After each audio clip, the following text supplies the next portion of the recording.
Good day, and welcome to Preventing Foreclosure and Eviction. My name is Saundra Prather. I am the Chief Executive Officer of Prathertown Community Development Corporation, which is a nonprofit 501c3 organization based in Gaithersburg, Maryland. Today, we have several topics to cover to help encourage many of you that are going through sweeping changes, or to give you wisdom, education, knowledge to share with others who might be going through. So I am going to record this session and release it for the future, but the real purpose is to share information that would help you understand your rights, your resources, and your responsibilities to maintain housing stability. So we will cover lots of things such as creative ways to maintain your rent payment or your mortgage. We will talk about negotiating with lenders. We will communicate ways so that people who are expecting payment can be fully informed and respect the challenges you're going through. Who should attend this session? Definitely any homeowners or renters, whether you face challenges or not. This is helpful information that can be used long-term. We also welcome community advocates and housing counselors to join the session, as well as anyone just seeking general information about housing stability. In terms of this disclaimer, please note at the bottom, I am not an attorney. I do not practice law. Every situation that an individual or family faces is unique. So I do not pretend to have an all-encompassing knowledge of your circumstance, your situation. This webinar is for informational purposes only. You may need to seek out legal, financial, or professional advice. We are here to provide high-level information, and we do not endorse any specific service providers, banks, or programs. Today's agenda, we will introduce Prathertown Community Development Corporation more fully, and then we will talk about some of the foreclosure and eviction prevention activities, such as communicating effectively and what to communicate, what to count or calculate, what type of counseling to seek and where is legitimate counseling, how to collaborate, as well as keeping the doors closed to any scams. Not only will we provide a series of links and resources, but we will close on positive, creative notes so that you can think deeply and have some options and strategies to navigate this new normal. Understanding your situation. So we are here to provide support in whatever you are going through in terms of housing, in terms of food insecurity, in terms of reassessing your skills and perhaps updating your resume or developing a cover letter. Some of you might be seeking a new occupation, pivoting to being self-employed or vice versa. So we here at Prathertown Community Development Corporation, we do provide wraparound services, and we are here to help. In terms of our charitable work, we are a team, and we are, although based in Gaithersburg, Maryland, our service expands throughout the country. We are founded as a town in 1883 by emancipated persons. It's still a community of kinship and friendship. Her nonprofit organization was founded in 2023 as an extension of our community, and it is recognized by the Internal Revenue Service, and we are gold certified via Candid. Her office is based at Queen Air Drive, which is in the Air Park section of Montgomery County. But our outreach is more global. And we can be found on the website, prathertown.org. We can also be followed on Facebook and Instagram.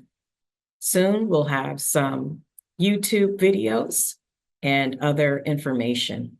This I'm showing is a proclamation by Governor Moore, who proclaimed Prathertown Preservation Week for September 21st through the 28th of every year. He, along with Montgomery County Executive Mark Elrich, also share the sentiments. And so again, this is a very old town that was founded in 1883, and we are fighting food insecurity. We're promoting fair housing. We are advocating for disability rights while preserving history and keeping our climate clean and green. So some of those programs I just mentioned, one thing that I did not share was the fact that we are helping people age in place. I am a certified aging in place specialist. So active aging and independent living are things that we promote. We do collect and distribute durable medical equipment for those in the community that have a need for wheelchairs, canes, walkers, rollators, etc. And again, we are all about environmental justice. We routinely, at least monthly, clean the community, getting rid of cans, bottles, any debris that doesn't belong, as we look at ways to fight environmental concerns. One last thing I'll mention about our organization is that we are Green Business Platinum certified, which means that we are working towards ensuring that our earth stewardship practices are well respected.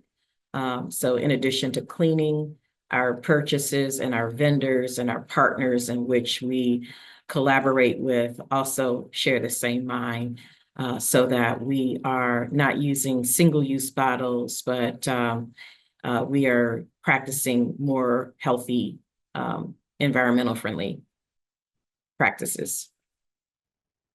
So you're here about avoiding foreclosure and eviction. And I'd like to share some big C's. So certainly this slide is talking about communicate. We're going to count and calculate, and we're going to figure out what questions to ask. You know, going through this process could be quite overwhelming. So we want to bite size and help you be well prepared for questions to ask, research to do, as well as collecting your documentation so that you can better understand your entire financial scope. Those are things that even counselors will ask for. And as people collaborate with you and try to help you, some of the information shared today will help you be fully informed and can have a solid path to readiness. We will also talk about how to close the door to scams and close out with some creative solutions. So the first thing is when people panic or they're going through a challenging situation, sometimes it is natural to retreat, to ignore texts, phone calls, mail. And I would say, please avoid all of those unhealthy practices. The first thing is to have an open communication because surprisingly, there are some lenders and some landlords that are actually willing to work out permanent or temporary plans or solutions if you explain your situation clearly and early. I have found that having the separation notice or email or any documentation as proof that you have been displaced or are a product of a reduction in force can be very helpful. The other thing is to count. What do you count? What do you calculate? Well, look around. What assets do you own, and what is the current market value? There are people who are in the process of selling their RV, their boat, their extra vehicle that they no longer use, their electric bike, their scooter. There are assets that we may have right in front of us that could be of great value. Even $200 can go a long way. And in terms of placement, not only are there, eBay, Facebook Marketplace, but there's Nextdoor and a few other ways to market your assets. And another thing to do is to review your finances. Take a look at what is coming in. Do you have a side hustle where you are a dog walker? Do you babysit? Do you get a few dollars from an undisclosed source? Look at what comes in. And do you have subscriptions to some of the streaming services? Maybe take a look at your cell phone bill, if you have a cell phone bill, or your internet service. I do have colleagues who have cut out the whole FiOS and cable TV. They no longer have that. They're using other products like Fire Sticks and just free streaming services to enjoy, a little entertainment here and there. So take a look. You know what money is coming in, and then you should calculate your output. What are you paying? What is the frequency? For example, trash. Instead of twice a week, can you change your trash pickup to once a week? Or can you take your trash somewhere instead of having that trash bill? Also, if you look at this next slide, here's some food for thought. And certainly how we got here, we all have some uniqueness. We may have been a reduction in force, but we may not be working because we are caregiving for a loved one, or that we can't afford daycare because it's so expensive and it costs more to work and pay for childcare than staying at home. So whatever your situation is, just clearly and concisely know how to summarize your scenario. And then in terms of what solutions, maybe you have a foreclosure letter, maybe you have an eviction letter, maybe you've got a warning.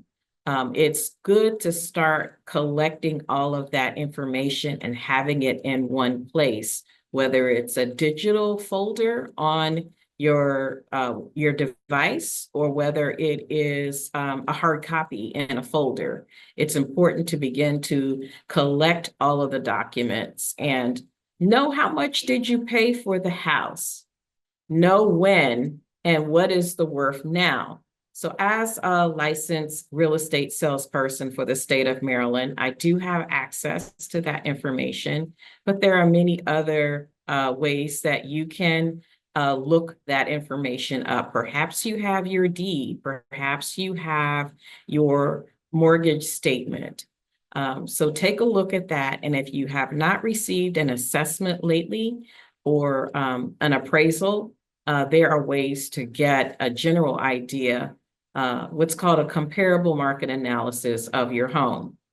Number 4, how much is owed?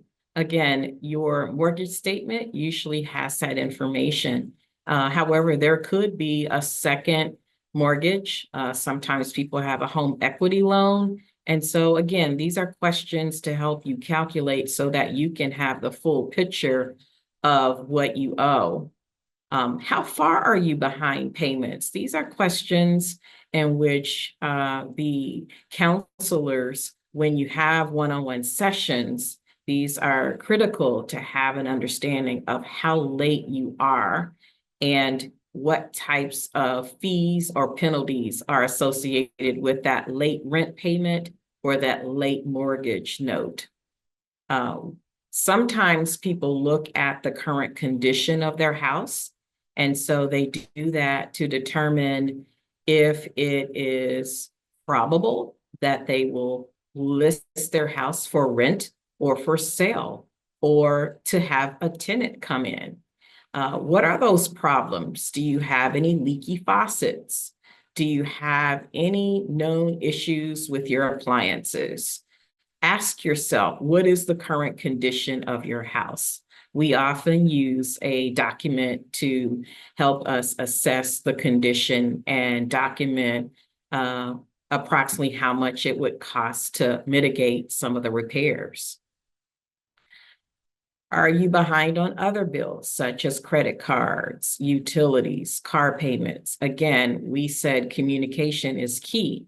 And so sometimes calling the credit card company, and if you have that 21% interest on your credit card, you may ask for a lower interest rate, or you might ask the credit card company, what can they do to make an amendment or an adjustment so that one, you can stop being called or text, and two, you can hopefully have a path to green in terms of their future credit worthiness.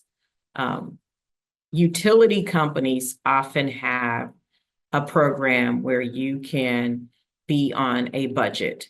You can, instead of paying the whole $1,000 that's due, they can help you set up a plan to repay. Same with car payments. Instead of being silent and letting the repossession company come after your vehicle, discuss options with the loan professionals with your car. In terms of your monthly income, again, we talked about if you have unemployment insurance, or if you babysit, if you do other things, or do you garden and sell your produce, whatever that income is, Uber, Instacart, whatever it is, document it and assess how stable is your job. And I know that is questionable right now because it doesn't seem like many occupations are safe, but I will tell you that as of looking this morning, there are over 126,000 jobs in the state of Maryland alone. So there are options and there is hope. In terms of 11, do you have any fallback resources? Meaning, do you have any annuities? Do you have any 401ks? I know that some of my colleagues still have the savings bonds, and they actually looked at the Series EE and they turned in the savings bonds and got full value. So take a look at your fallback resources and then ask yourself and do the math. How much can you afford to spend monthly? If you have nothing coming in, that's an easy answer. But certainly if you have a little bit coming in, sometimes even negotiating with the lender and stating, here is what you have coming in, and show proof.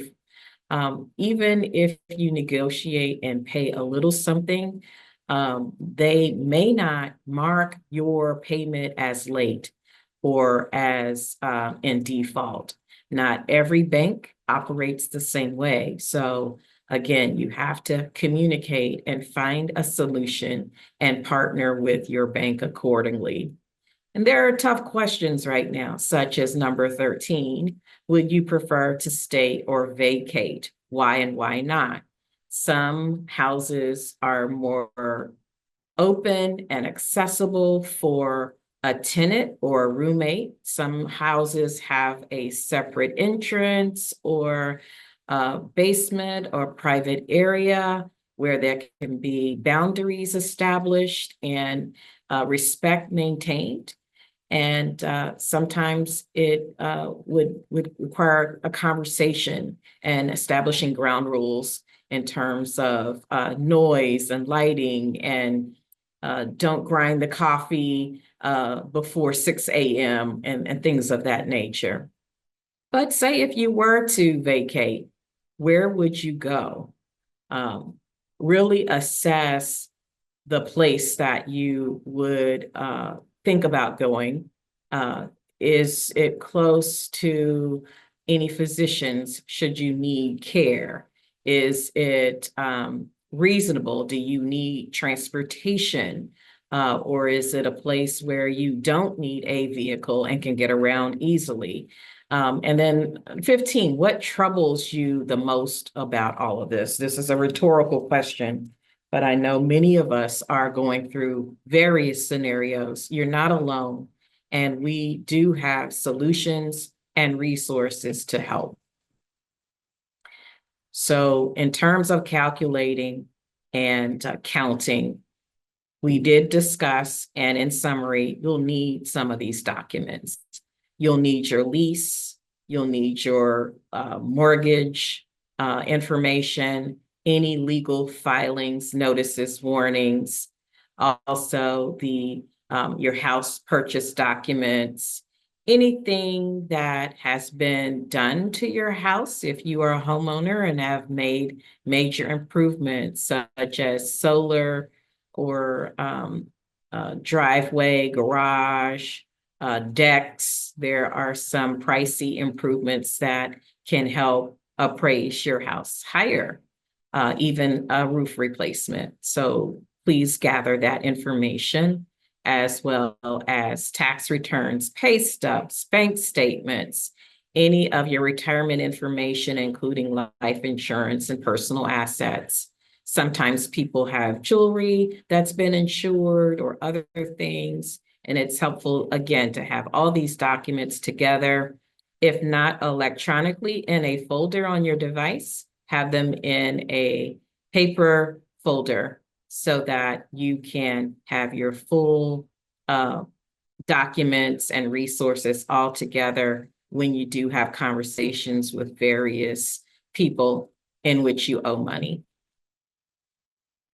The next C, we've talked about communicate, we've talked about counting and calculating. Now we want to talk about counseling. And there are free resources that offer housing counseling. There are trained professionals who can provide free advice and help you navigate your options based on your unique circumstance. I have listed some of these options here on this slide. So there's the National Hope Hotline. There are local and state programs that offer rental assistance or even mortgage assistance. I would say don't stop paying your mortgage or your rent. Some people use that as a strategy so they can get help, but I don't advise you stopping paying your mortgage or your rent, because you could ultimately lose your home and be evicted. So please participate and communicate with the landlord and the mortgage holder. Maryland in particular offers foreclosure mediation, and this can be helpful so that you can come to a compromise or a solution. And in terms of your rights, tenants, landlords, homeowners all have rights. And an example is landlords cannot evict tenants without following legal procedures. So there are a series of links in this presentation in which we release to you to give you more support and lead you to counseling. The other thing is you're here today because you need partnership, you need to collaborate, and community is here for you. Community counts. It's important to network and let friends and family, neighbors know that you're looking for a career. And it's great to let them know what you're seeking, to be very specific, as well as what you're definitely not interested in. The other thing is there's lots of scams. There's so many signs that are placed in medians and on roadways and in grocery stores trying to lure people and get their information. It is so important to do not give your social security number out or any sensitive information out to people who would call you. It's important to seek a trusted legal advisor before you sign any documents. There are lots of places will say, we buy any home in any condition. And some people want you to do a reverse mortgage, and there's a lot of scams out there. So please don't panic and don't act irrational and impulsive. Take your time, count and analyze what you can and cannot do, and communicate with trusted advisors. Do not pay anyone in advance to assist you with a loan modification or foreclosure prevention program. In most cases, those upfront fees are illegal. So please do not pay someone to help you with the loan modification. And as mentioned, don't stop talking to your mortgage servicer, and don't send your mortgage payments to a third party. In terms of out-of-state companies, there are a lot more that I've seen in the last month. Out-of-state attorneys, businesses with no addresses, no physical address. Those can be suspicious. So please don't give them your information. Always verify the legitimacy of any organization or offer. Check with the Better Business Bureau, and also check their website to see if their website has HTTPS or secured or not. In terms of housing resources, let's click through a few. And as mentioned, we will release this presentation after.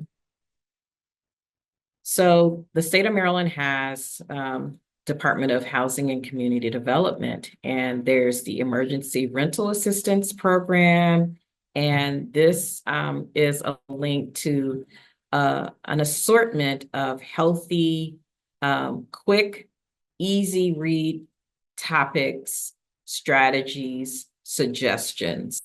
So I highly recommend this link because it is helpful and very supportive and uses language that's digestible.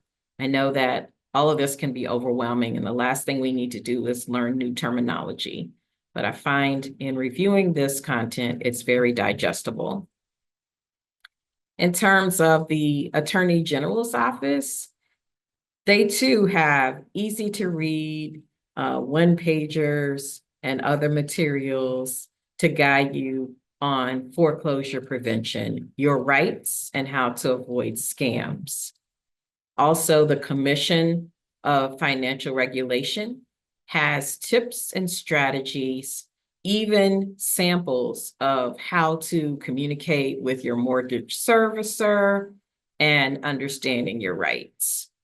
Next, we have the Emergency Rental Assistance Programs, and there are many counties in the state of Maryland that have their own rental assistance program. I know that Rockville used to have RAP, and some jurisdictions call it different things. There are many nonprofit organizations, such as Germantown Help, et cetera, that also provides assistance with rent. And so again, here are some links to avoid eviction. There's the Legal Aid Bureau, the Maryland Legal Aid, and this is a free service. The services are free to low-income families, and they advocate and help mediate and help find solutions for people who are going through housing instability. Also, there is the Maryland Office of Financial Regulation that has a detailed guide, and the guide has tips, processes, and strategies for avoiding foreclosure. Next is the People's Law Library. And this one is more of a process map. This actually explains when a person is late, at least 90 days late.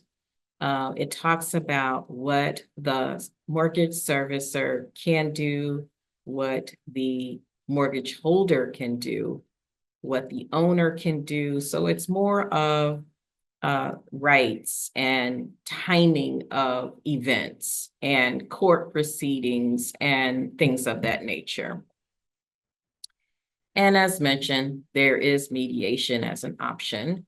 And listed here is one nonprofit organization that happens to provide very comprehensive housing counseling, training, advocacy, technical assistance. And it's not just for low income, but it's also for moderate income homeowners and tenants. Yes, it's and tenants. So please, if you are a homeowner or tenant, this is a great place, a very helpful resource to get some support. And under the Renters' Rights and Stabilization Act that took place last year, here in the state of Maryland, there are resources listed here so that there's no taking advantage of people. And so this is a very great resource as well. And then I'd like to close with a few themes. We've talked about communicating. We've talked about counting and calculating. We also talked about counseling. But one way to be creative is find a way to generate extra income. Lately, I've been seeing people offer to do landscaping and a few other things that don't require a license. So I'm not sure if you are a candidate for renting out space, but if you do have an extra room, we talked about setting boundaries and ground rules and being clear. Take a look at that option. Some people list their special talent on Fiverr or other gig boards.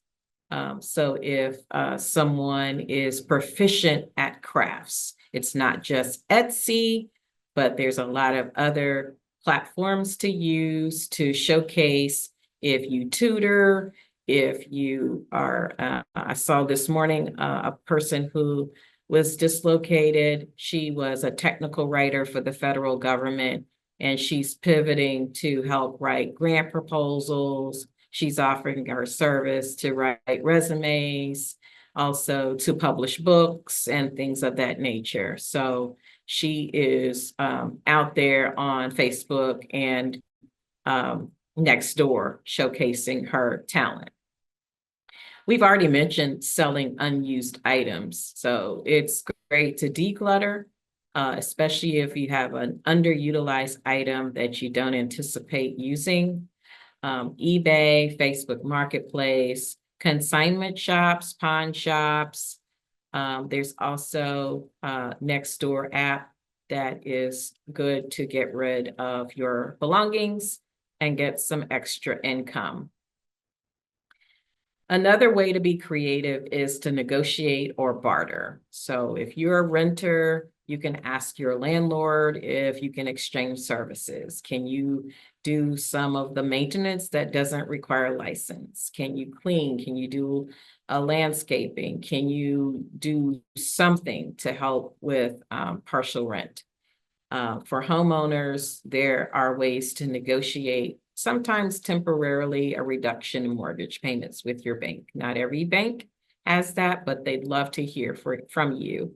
They'd love to work with you as opposed to go through costly proceedings of foreclosure. It's very expensive to foreclose, and the banks really don't want to do that.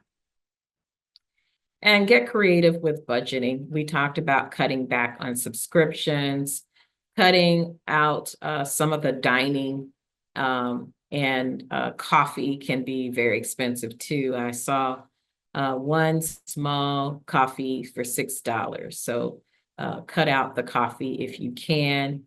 And there are some apps like Mint that help you track and optimize your spending so that you don't spend too much of your money, and help you categorize what you can spend. Another way to be creative is to consider housing alternatives. So finding, co-living spaces, downsizing, renting out the property. Those are some ways to be creative. And in closing, we know that you're going through a lot. We're here to be supportive. We hope that you have walked away with a strategy, a new suggestion to apply to your own scenario. We appreciate the time you've spent and welcome your feedback. Follow us on prathertown.org. We are accepting new topic requests. We know that we have completed one for resume writing and job search. We've also done things of starting a new business or expanding business. So certainly keep us informed if there's something you'd like to see in the future. In closing, we're here to support you. Help is in abundance, and we wish you well in all of your endeavors. And take good care.